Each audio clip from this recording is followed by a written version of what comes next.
Breaking. Officials just uncovered Obama's unbelievable plot to bulldoze America's historic sites.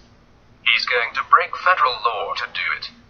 While we all hoped Obama would drive his golf cart into the sunset, never to be seen again following the election, that's unfortunately not the case. Ever since Trump got into office, Obama has been staging his political comeback, where he spends every waking hour trolling our new president. Since leaving the White House, Obama bought a 9-bedroom mansion that he shares with his Muslim Brotherhood Iranian former advisor Valerie Jarrett. And the pair have literally set up shadow government just 3 miles from the White House in order to keep the Talons embedded in D.C. Over the past several months, Obama has been caught breaking federal law multiple times, where he's been caught meeting with foreign diplomats in a civilian capacity to take out Trump. Working with foreign governments to overthrow the President of the United States, as Obama is actively doing, is a serious federal crime as spelled out in 18 U.S. Code 2385 that could land him 20 years in behind bars, but Obama doesn't seem to care.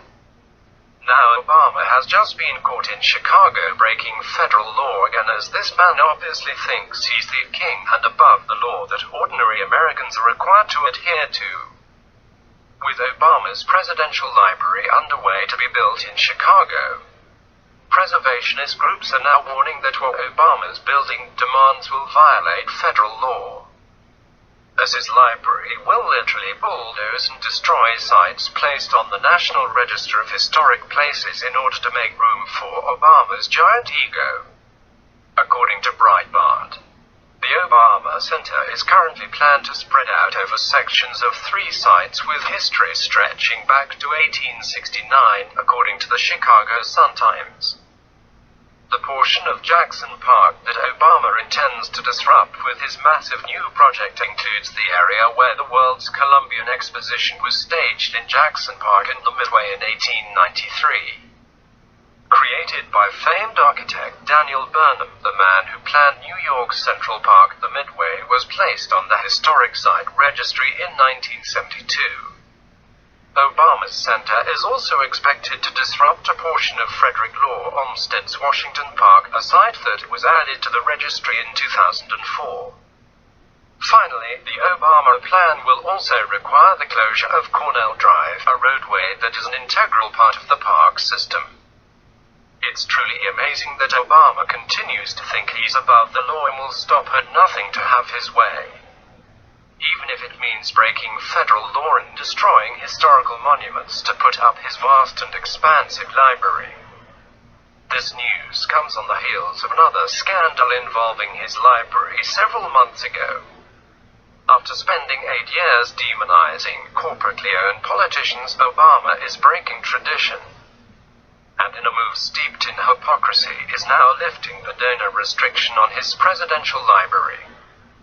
Now anyone who wants to donate to Obama and Democrats and participate in their pay-for-play scheme can now donate as much as they want, which has now resulted in million-dollar gifts from such corporations as Microsoft and Exelon. Fox News has more. Barack Obama's Presidential Library Foundation has reportedly lifted the donor restriction imposed while he was in the White House, resulting in million-dollar gifts from such corporations as Microsoft and Exelon. The foundation reported Friday that 8 donors have pledged at least $1 million and that it has raised $1.2 million in the second quarter of 2017.